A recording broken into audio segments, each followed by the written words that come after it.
deadline for the president to signify his decision on the electoral bill set to have elapsed, we follow the trail of the landmark bill, which seems to have gone cold. Where are we now? And what's next? Big questions. And the chairman of INEC reveals the financial cost of the 2023 general election at 305 billion naira. We're heading for perhaps one of the most expensive elections in the nation's history.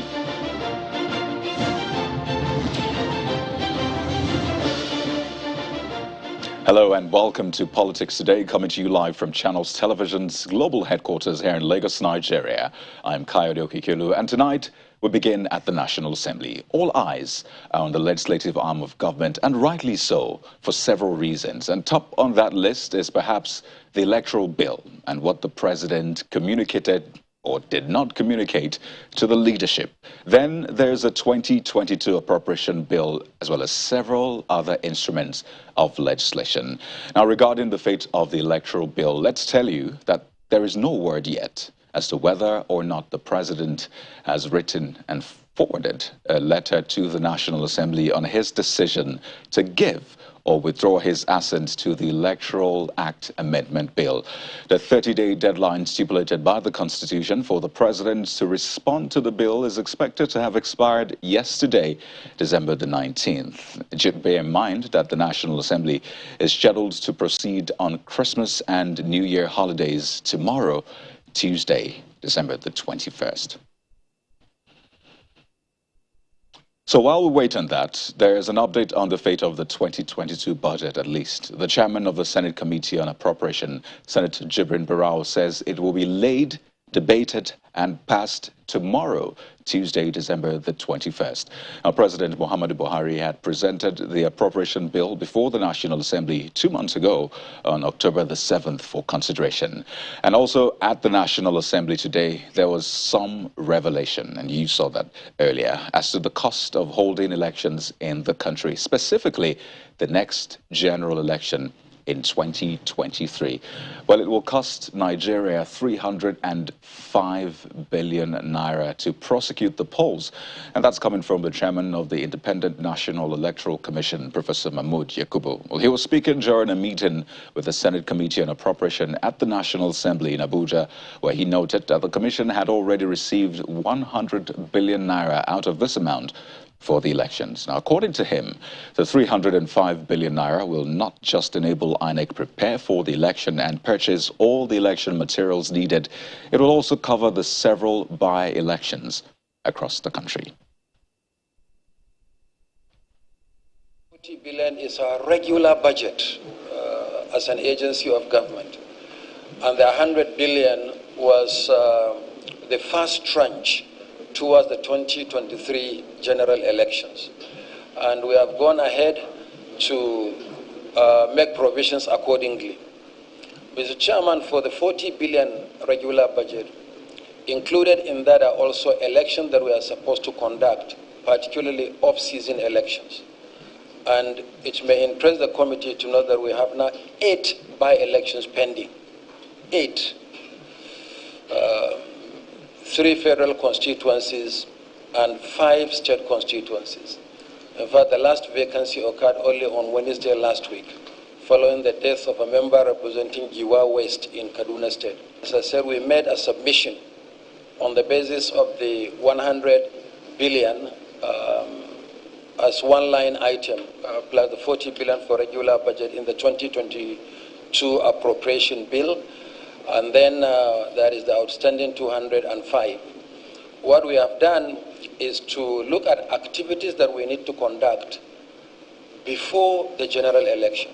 There are activities that must be concluded. For instance, if we are going to replace some of the critical facilities like ballot boxes or voting cubicles, this must be done before the election. Now, speaking of elections, the November 6th Anambra governorship election may have come but it certainly hasn't fully gone just yet. And that's because earlier today, Justice Inyangekwo of the Federal High Court in Abuja nullified the participation of one of the frontline candidates, that's the APC's Andy Uba. In a judgment, the judge held that Senator Andy Uba was never a candidate in the election, having emerged from an illegally conducted primary election by the All Progressives Congress, the APC. But Justice Ekwo added that the plaintiff, George Moalu, succeeded in proving that the APC did not conduct a valid primary election from which Senator Andy Uba claimed to have emerged as the party's candidate. And the judge further ordered INEC to delete Senator Uba from its record as a candidate in the election and ordered the APC to refund Mr. Moalu the sum of 22,500,000 naira, which he paid for expression of interest and nomination forms since the party failed to conduct a valid primary. Mr. Jordan Moalu, an aspirant in the APC primary election, had challenged the process and the outcome of a primary election that produced Senator Uba as the party's candidate. In July, he filed a suit at the court seeking an order removing Senator Uba and the APC from the list of gubernatorial candidates and political parties participating in that governorship election. So that's that with that story. It looks like we've not heard the last of it, as it appears as though the camp of Senator Andy Uba plans to appeal this particular judgment. So clearly, the coming days will be interesting. But let's take you to yet another governorship election, but this one is in the future. And I'm talking about the June 18th, 2022 Ekiti governorship election. Well, the leadership of the People's Democratic Party, PDP, is meeting with all 17 governorship aspirants in the forthcoming governorship poll. In his remarks, the PDP national chairman, Senator Yocha Ayu, notes that the meeting is convened to meet with and also commence a reconciliation process of all aggrieved members at state level, beginning with Ekiti State. And according to the PDP national chairman, the current mood of the party is that of a united house, and once the party decides on its candidate, it's the responsibility of any member to support him or her, and anyone who does otherwise will be considered as anti-party. And the chairman also notes that the PDP had lost most state elections because of internal crisis. Now, according to INEC's timetable, political parties vying in the elections have between January the 4th and January the 29th to conduct their primaries. What we have are the top political stories for you, and here's our political roundup.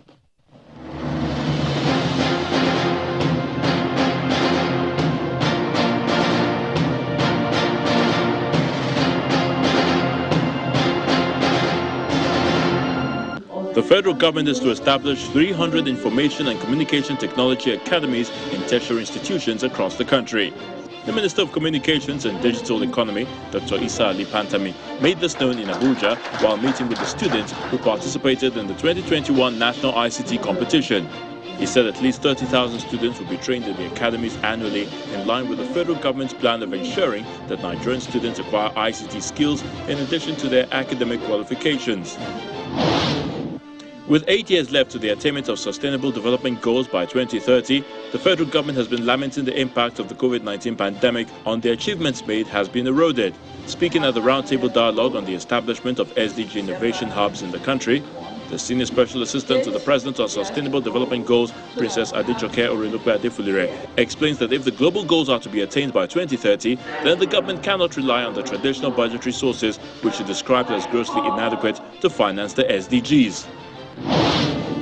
The crisis in the Kano State chapter of the ruling All Progressives Congress, APC, continues unabated as groups in support and in opposition to Governor Abdullahi Ganduje stage separate protests in Abuja.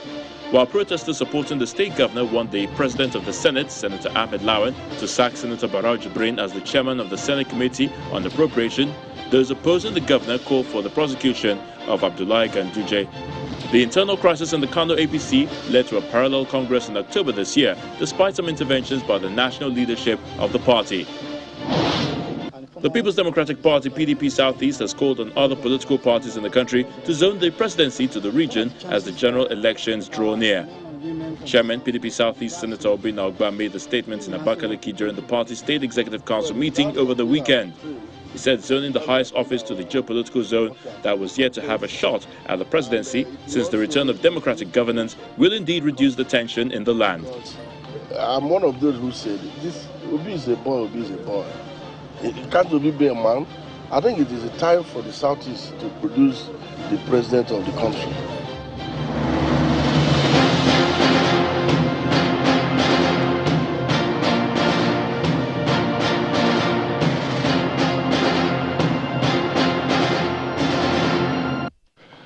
Well, it's a bumper package tonight on the show as we continue to follow the trail of the electoral bill and its fate. It may appear to have gone cold, that's the trail, but not to worry.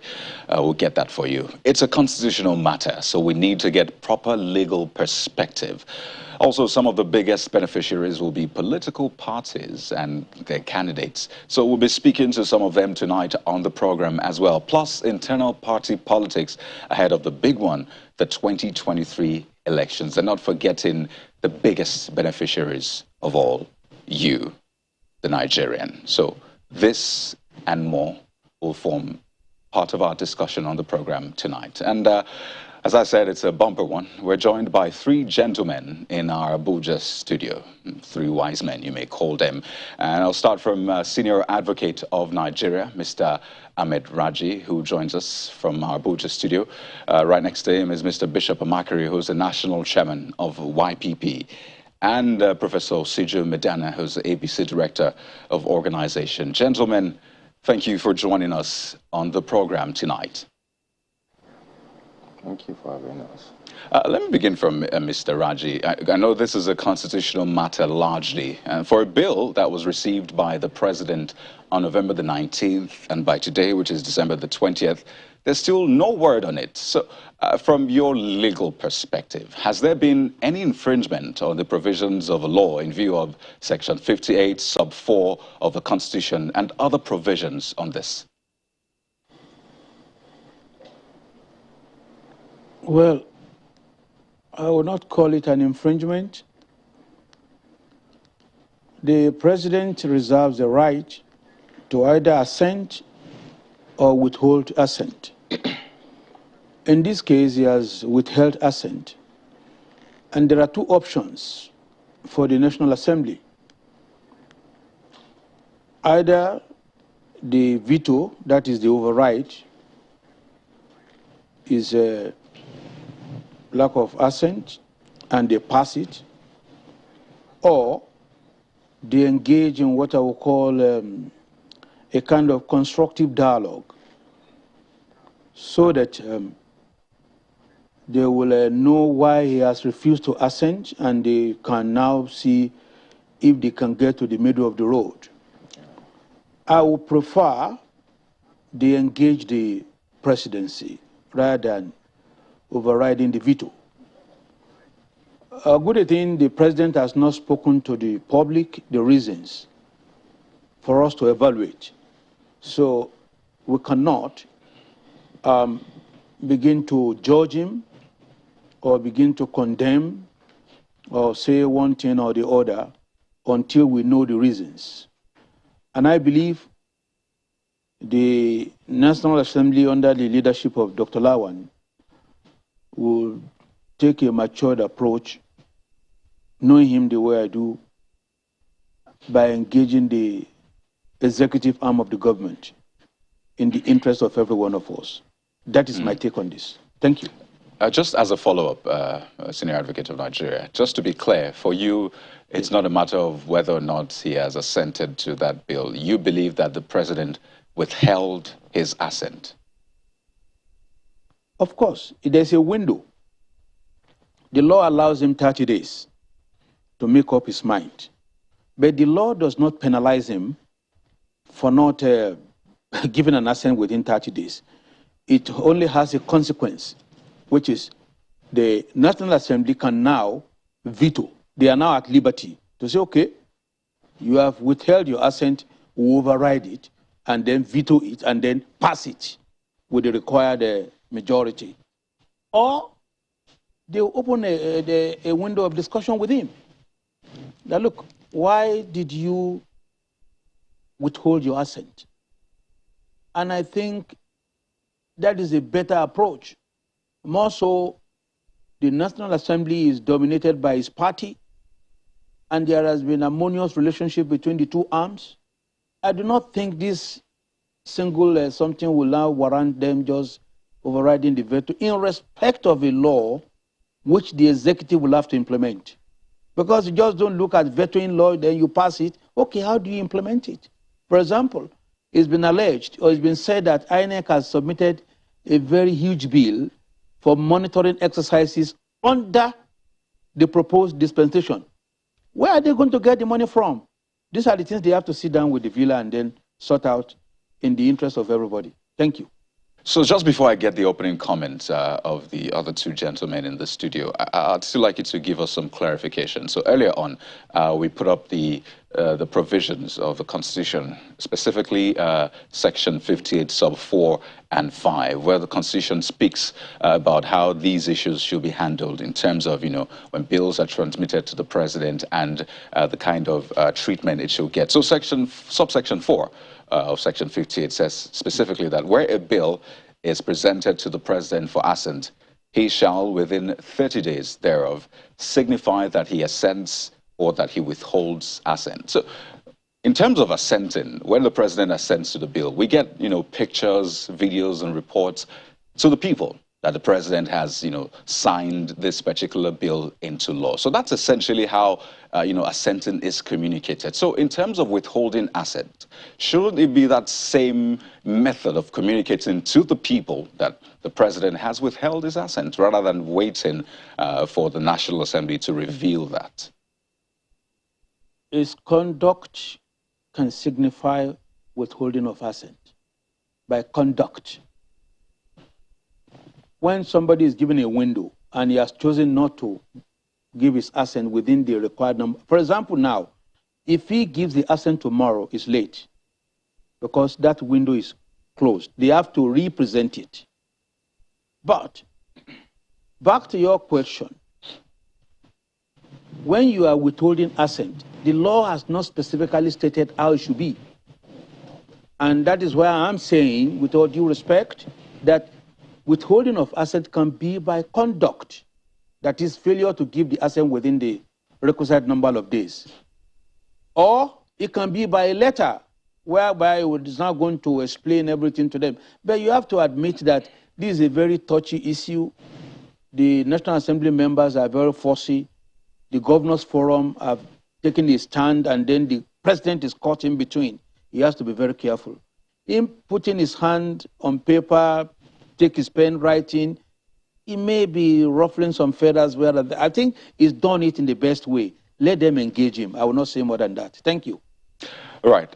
Thank you, Mr. Raji. I mean, well said. But let's take this to Prof now, because, I mean, the senior advocate has referenced feathers being ruffled or otherwise.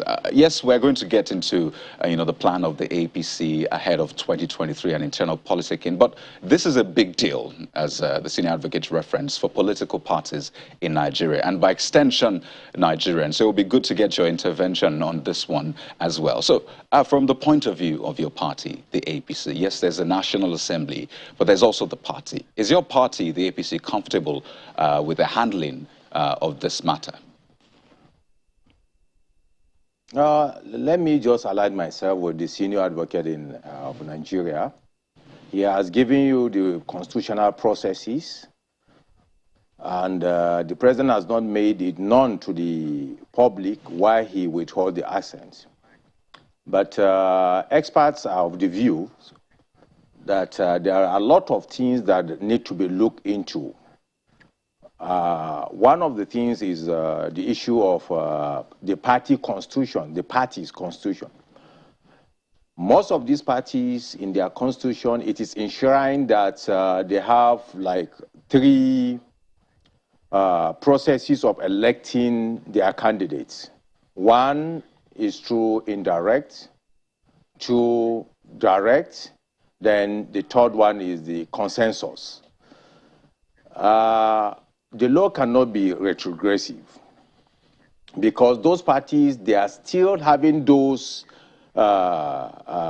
processes in their constitution.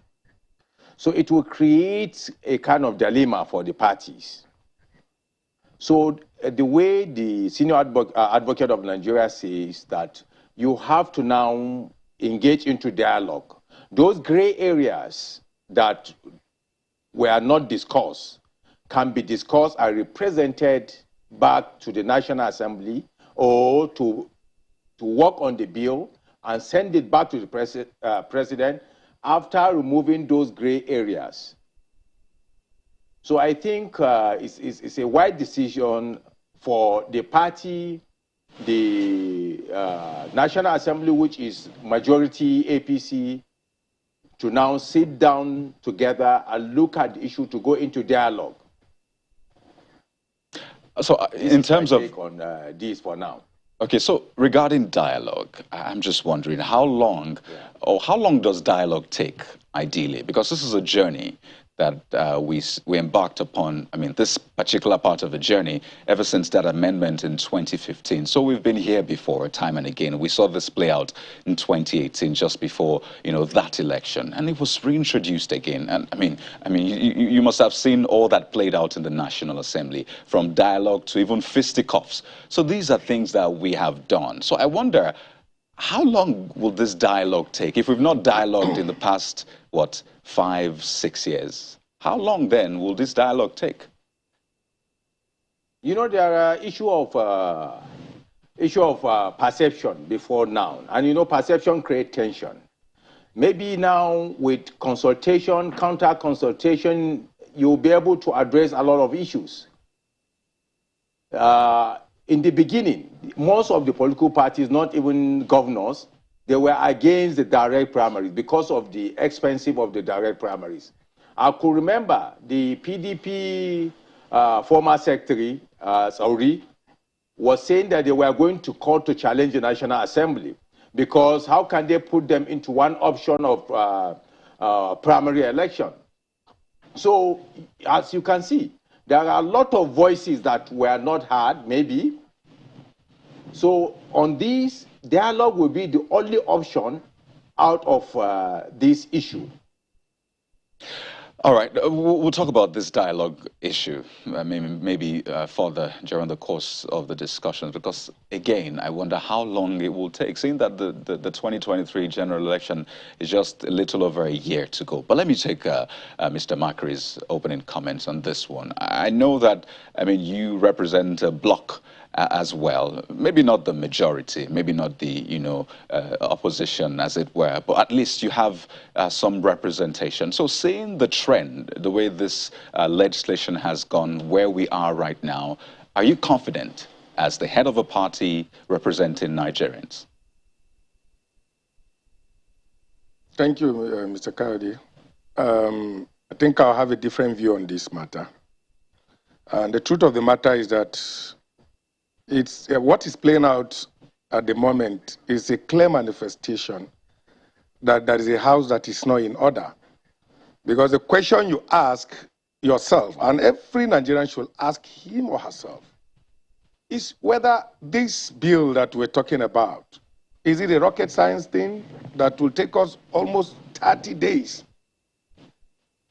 that the party and the leader of the party cannot be able to discuss on how they will take Nigeria to the next level as they promised? So you see, sometimes I choose not to want to waste my energy, you know, in discussing issues that I feel they are not even issues at this moment that we should be talking as national issue. These are issues we know, I agree, it's a constitutional matter that need to be taken very careful consideration. But the National Assembly have done their best in trying to push forward something, even if there are some areas that the president has issues with or whatever. You know, you can assent and maybe also, you know, get back to the National Assembly on some areas that you feel, you know, you don't align with them on. But I think the fundamental issue there is about these direct primaries or indirect primaries, which also, I also do not believe that, you know, in a country where we practice democracy, and if anybody wants to coerce any organization, for example, I'm a member of YPP, and then I do not think that, the tenets of the democracy that we should enjoy, if somebody will just come and say it must be direct primaries or indirect primaries, you're already actually, intruding into my fundamental right of freedom of association or participation, according to the Nigerian Constitution. So I think that, frankly speaking, that window should be left open based on what political party themselves, want to. If APC or PDP have not been getting it right, for example, other parties should not pay the price of that. Okay, so what I'm saying is, frankly speaking, I think the APC and their leaders, they should not continue to waste Nigerians' time. The people are yearning, are actually desperate to see something, them living by example. How many days? 30 days? We're talking about 30 days, Kayode? It will seem that majority of the political parties I have spoken to on this one they have this same idea regarding the direct primaries provision, saying that they still want a choice. But when you say that this is an infringement sort of on your fundamental rights, for the general elections, the election conducted by INEC, it's some sort of direct election, right? I mean, people, essentially all Nigerians go out to vote. We don't have the indirect provision. So why is that a big deal, really, within parties? People don't say you're infringing on my right by saying I must head out to vote. So why is that the case within political parties? Isn't that democratic? Listen, is there anything wrong with the indirect as well? Is indirect primaries undemocratic? Is indirect primaries undemocratic? We have been doing indirect primaries even in other Western world, developed countries. They also do indirect primaries. Like I've said before, some group of persons have not been getting it right. And that does not mean that everybody is the same. Okay? We can't compare general election with party affairs. That's why it's called internal party affairs. Parties should be allowed, to choose, the means of how they want to. Let me give you our party, for example.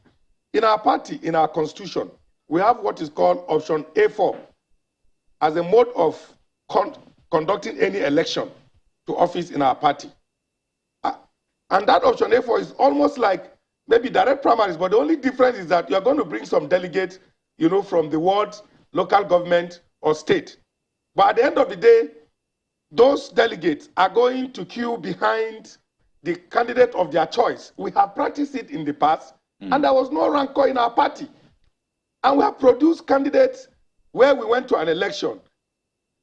Okay? So like I said, I think that the people who have been given that opportunity over the years, and that's the reason why Nigerians should be watching. They should put their eyes on the ball. I think I will give most of the fault to even Nigerians, because some of the Nigerians who will go and they see some of these people who have repeatedly continued to violate, to do what they like, and they continue to vote them into power. They should punish them for their misdeeds. Right. Mr. Makri, I think my just a moment. Here, if I may please intervene at this juncture, please. Okay, you can go ahead. We're due for a break in about a minute, though, but we can take your intervention, then we'll go to break. It's okay. He's saying the same thing in a rhetoric manner. He is against the direct primaries, but he has to now put the political sentiment into it. You understand? I saw him on this channel sometimes ago saying that they are going to court if they impose direct primaries on him. And is this a constitutional issue? The Sun has explained that there is 30 days for either the president to assent or withhold. So there is not an infringement of anybody's rights. Here, we have to remove rhetoric. This is something that we can have by partisan views. No need of all this rhetoric trying to, if you want to get votes, you go and work hard, talk to Nigerians, what you have, your blueprints, and so on and so forth. Well, that is all. Prof, you seem to think that he was referring to perhaps you or your party in this conversation. But gentlemen, just a moment. Just a moment, gentlemen. We need to go to break now. We need to go to break. But we'll be back to pick up this conversation. So please stay with us. Well, let's continue our conversation. We'll still have with us Mr. Ahmed Raji, Senior Advocate of Nigeria. Next to him, Mr. Bishop Amakeri, National Chairman of YPP, as well as Professor Siju Medana, who's APC Director of Organization. Gentlemen, thank you for staying with us. So it will seem Professor Medana and Mr. Makeri were trying to iron out a particular point. And Mr. Makeri, you wanted to respond. He thinks that if you support the president, or at least other parties in the area of direct primaries, then you should, support with your chest and not try to find other ways. Is that a misinterpretation of your point, or what? What I was trying to say is that the president himself has not even come out to tell Nigerians the reasons why he has not ascended to that bill up till the moment. I'm just making my own, I'm expressing my own concern. And my concern here basically is about the time that has been wasted. The time that has been wasted, 30 days, Kayode, it's not a small time. Right. So, and I don't want anybody to come here or any person to be telling me this consultation is going on. And I'm asking the question, why is this consultation, why has this consultation not gone on for the past 30 days before now? Okay, I see the point now. I just wanted you to continue to pay the price? Okay, right. So I see the point. I just wanted you to make your point on that one. So let's move to Mr. Raji, because we'll always need to look at the constitutional perspective from time to time, because that's upon the bedrock which we're building this conversation. So earlier on, you said that maybe dialogue is the way forward. Interestingly, Prof agrees with you on that one. And you think that the National Assembly should not override the president. So does that imply that, you think that this particular law is defective, or this bill is defective in the way it is, such that the National Assembly should not go ahead and pass it into law? No. I'm not saying the law is defective. I have the greatest respect for the members of the National Assembly, the leadership. They are fantastic public servants. But what I'm trying to say, if you have a point, you have stakeholders across the board. They are taking divergent views. Politics is about compromise. What I'm suggesting is that, for example, we read in the papers that the governors went to Mr. President and they said, look, these direct primaries will not work. Therefore, do not allow it to be. And then the National Assembly members, they are saying, no, it should be. In that circumstance, and the governor said, it's not just APC governors, all of them, PDP, APC, and then ABGA, whatever it is. So when you have a situation like that, we have to now look for a way to come to a kind of a settlement, because it's all about compromise. You might have a good idea where you want to introduce it. If it is not ripe, you have to tinker with it in a way that it will be acceptable and the backlash will not be much. This is all I'm saying. So I'm not condemning direct primaries. Right, and in the same vein, you say that you are... I'm not condemning the National Assembly. Right. And in the same vein, you say you're not condemning the bill as defective. So if it's not defective, the National Assembly can go ahead and override the president if it's a bill or a law that will do better. You now have to... will it be workable if the president of the country, who is going to fund the implementation of the bill, has withheld his assent? If you override or you veto it, it will be dead on arrival, with all due respect. And where you have key stakeholders, for example, we just had a judgment today on direct primaries in respect of Anambra. And what the court said there should make everybody to put on his thinking cap that there was no primary election took place in Anambra, meaning that primary election is very tricky. Direct primary is very tricky. They have to be very careful. They have to get it right. Otherwise, if it becomes law, it is now mandatory. So where a party does not get it right in the way it has done it, it may end up not having a candidate. Shouldn't they think twice? So if they veto it, what about the implementation? And I think you've What raised a about very the fund? important point. INEC is talking in terms of almost 500 billion. Already they are talking of 350 billion. Nigerians are crying. And now they are talking of 500 billion to monitor all the direct primaries across all the parties. Is this country all about election? Is it all about elections? We have infrastructural decay. The schools are in tatters. Security network is in shambles. And then you want to go and be spending 500 billion to monitor primary elections because of direct? I think we need to have a holistic view of whatever it is in the bill, with due respect to the members of the National Assembly. Well, I think you made an important point, trying to be realistic with this one, but it's a provision in the Constitution. I mean, Section 58 sub 5 talks about what the National Assembly can do. So if you say that the National Assembly going ahead to override the president will be counterproductive in this case, does that imply then that provision in the law is perhaps not realistic if the National Assembly overrides a president that is meant to execute the law? Are you saying that that particular section is not realistic? Well, I'm not saying the section is not realistic as far as the letter is concerned. But when it comes to the spirit, there may be issues. For example, we have been clamoring for electronic voting. But when you look at our situation, this is a low-tech environment. If you legislate electronic voting, where is the power to support you? For example, in 2006 or thereabouts, when we wanted to do registration, electronic voters register and whatever you, every polling unit, they were going about with generator, noise here and there, and then the whole thing always got messed up and whatever you, and then the batteries packing up, whatever you, and all these kind of things. You have to look at your situation. You don't impose a high-tech on a low-tech environment. Ditto, you don't put in place a law the implementation of which will be sounding more in breach than observing it. If you legislate direct primaries, yeah, the letter is there. What about the spirit? So they need to balance it. Right. And then if the country is saying, oh, look, there's paucity of funds. Already now we have challenges.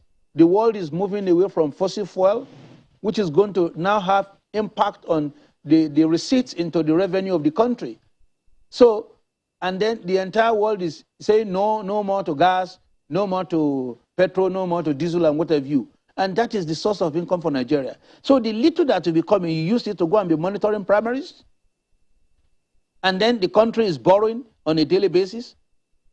So I think you have merged some of the two shouldn't issues. That be a better source of concern to us? Right. So you have merged some of the major issues. That's electronic transmission and then the direct and indirect primaries provision in that bill. And it's good you mentioned the electronic part as well. So let me take this to Prof. And by the way, INEC, which is statutorily empowered to conduct elections, I said it is able to actually, employ that electronic mode as well. INEC has said it time and again. So if they say they can do it, then perhaps they're saying that Nigeria is high-tech to that extent. But Prof, so I'd like you to listen to the view of the governor of Rivers State on this bill. And he tried to weigh some of the major issues that have come out, the issues of contention, direct primary, and then the electronic transmission. And for him, he thinks that the major issue is really not about the direct primary provision, that it's about the electronic clause. So I'd like you to listen, and I'll get your response on this. I did say, and it's very clear, that the president was not going to sign the Electoral Act Amendment Bill. So I continue to say it, and I stand firm, because I know Mr. President, and I know the government, I know the party in power. So many people are talking about direct primaries. That is not the problem. That's not the problem. Because the major issue is the transmission, electronic transmission of results. Now, what the ruling party in their conspiracy is trying to deceive Nigerians that the mere inclusion of the direct primaries in the Electoral Act amendment is the problem why the president does not want to sign, or why he has refused to sign. So the issue is this. Mr. President signed the petroleum industry bill and then sent back for an amendment of that bill. Now, if the President means well for this country, and if the President, as he had promised Nigerians, that he wants to conduct a free and fair election, nothing stops Mr. President by assenting to this amendment and then seek for an amendment as regards to the direct or indirect mode of conducting the primaries of the various political parties. So at least two issues raised, in fact more. But first on the electronic transmission part, is your party, the APC, jittery about that electronic transmission clause? I think with due respect to His Excellency Governor Wike, he's bringing us back to the 2019 elections. The server result or no server result. Let me just refer us to what happened in the US. There is a reform bill of their electoral system where Kamala Harris was quoted to say that ballot papers are safer and secured to any hacker. If I'm taking into this issue of electronic transmission of results, and again, I have watched the proceeding of the National Assembly. There was voting on electronic transmission and electronic voting, which the National Assembly and let's say majority went against it. Later, it found itself into the Electoral Act. Now, most of the people, none of the people that were, let's say, talking on the e-transmission, even if APC did not mention e-transmission, is because they want to make the election or the credibility of the election where they can involve hackers. They think they can win through that very process. That's why they are talking about this aspect of the Electoral Act. But now, as a director of organization, let's talk about guidelines for direct primaries. You have 7-man committee that will be sent to a state. Let me take Katsina State, for example, with more than 300 wards. You have 7-man to go and conduct election in those places. The mechanisms are not enough for you to have a credible election. Because these 7-man, the moment they get to that state, they will report to the governor, who is the party leader in that state. And again, you have to now have ad hoc staff or ad hoc returning officers that will go and conduct that election. If you go to the wards, there is no guarantee of security. That's why APC in the last congresses, world congresses, we conducted 8,812 wards. Mostly we invoke Article 20A, where we go into consensus. Right. Most of the world congresses were done via consensus. So, because you don't have the security and the guarantee to conduct that world congresses. So the issue of him, now he wants to now divert the attention of Nigerians into what they are planning. Maybe that is their plan. But because of our time, Prof, to win election through the transmission or to use hackers to attack the credibility of the results. So just to be clear, Prof, you're saying that even with the electronic transmission clause, your party is not comfortable. That's why you referenced the statement about, a ballot being more secure. I'm giving a scenario. Let me give you the results. Is that yes? Are you confirming ward collection centers? Are you confirming what the governor said? Let me give you the process of collecting results. I just want to be clear about that. After Are you confirming Are you confirming the point? I just want to be clear, pardon me, just so we can, I say APC sure has not mentioned anything e-transmission. So is your party comfortable This is an allegation from him. Maybe he has a motive. So let's clear the air. Prof, let's clear the air, pardon me. So is your party comfortable with that electronic transmission clause? APC has not made, APC as a party has not come out to say they are against direct primaries or indirect primaries or whatever clause in the constitution and in the electoral amendments. APC as a party, because the whole of the process that are enshrined in Article 20 of the party constitution.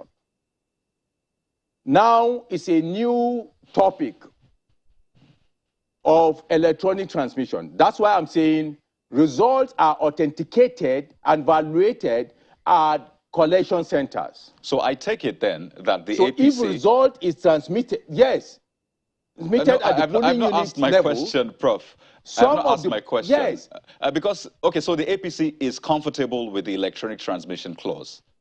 They have not even said anything about it, yes. Well, Prof, you're saying the same thing. I just want you to put it on record. You should know the majority of the members of the Electoral Act Amendment Committee, they are APC members. All right. All right, so I take it then that the party is comfortable. I mean, it's good that we're clearing this out so we can at least know where to go to from now. Yes. You support dialogue, saying that, I mean, the National Assembly should not override the president. They should dialogue with the president. Lobbying. Yes, exactly. But the example that the governor gave about the petroleum industry bill that was passed and just moments after there was an amendment, don't you think that could have been done in this case as well? Because a lot of Nigerians were expecting that this would at least more than 16 years on that petroleum industry bill.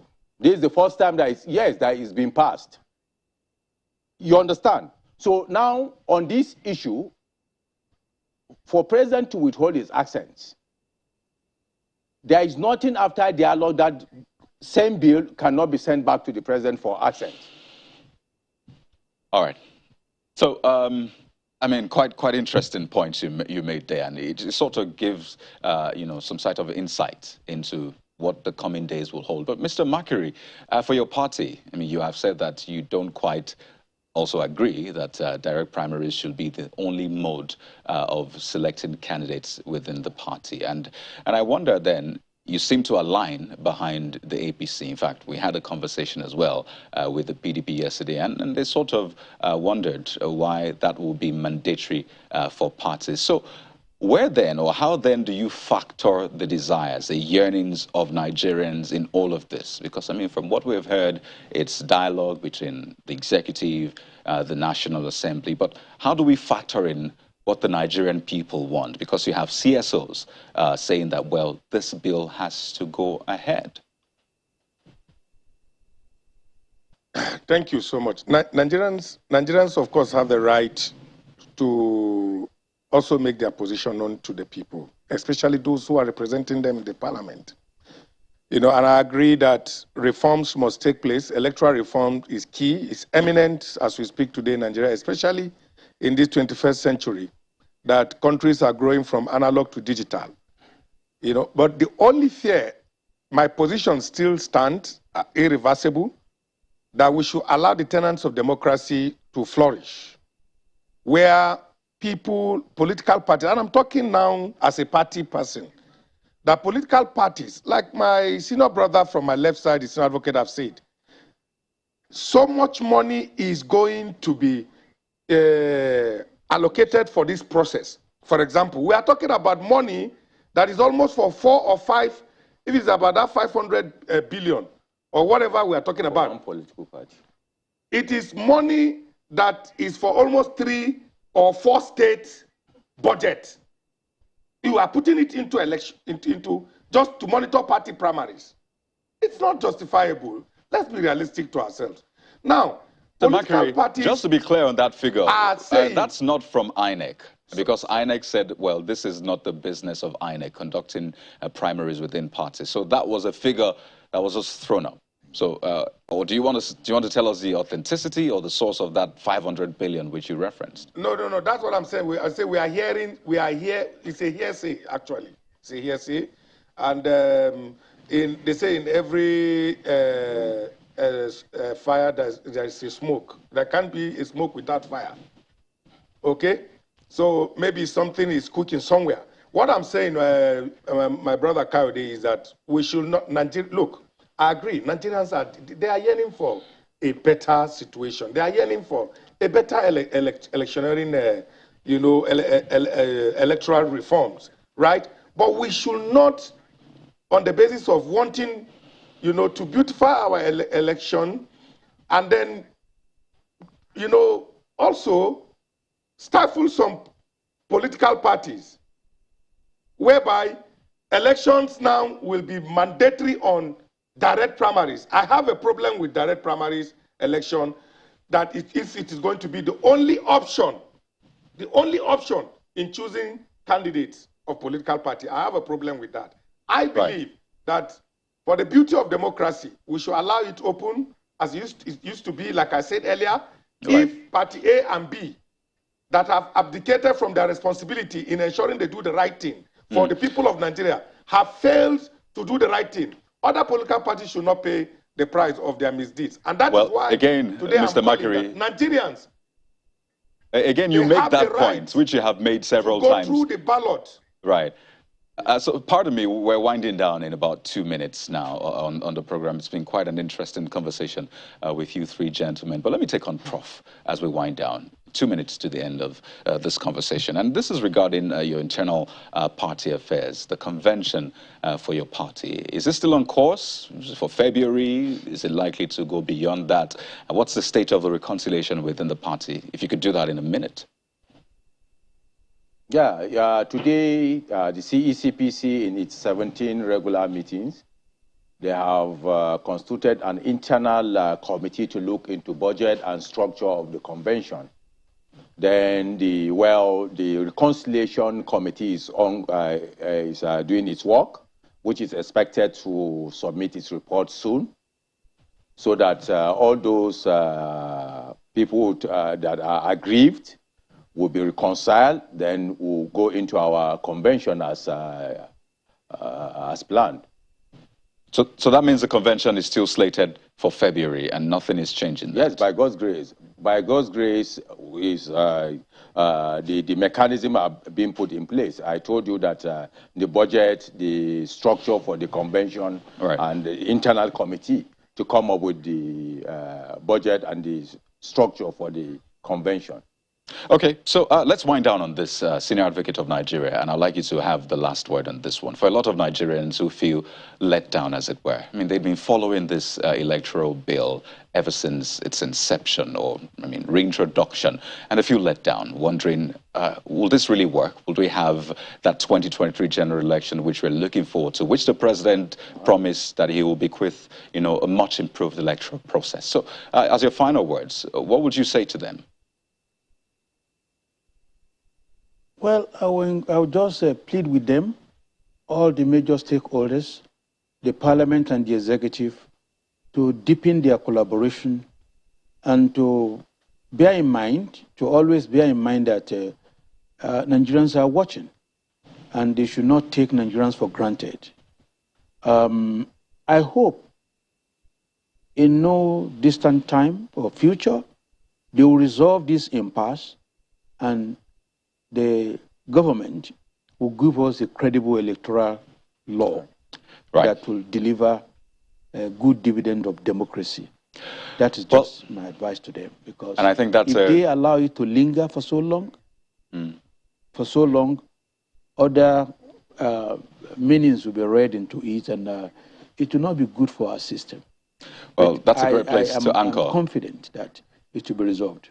Well, and that confidence is a great place to anchor. Senior Advocate of Nigeria, Mr. Ahmed Raji, thank you so much for sharing your thoughts, as well as Mr. Bishop Makary, who's the National Chairman of the YPP, and Professor Osiju Medana, the APC Director of Organization. Gentlemen, it's been a great pleasure speaking with you on this one. Thank you so much. Well, Well, that's our package for tonight, everyone. Thank you for watching. I'm Kayode Okikelu. Do have a fantastic night ahead.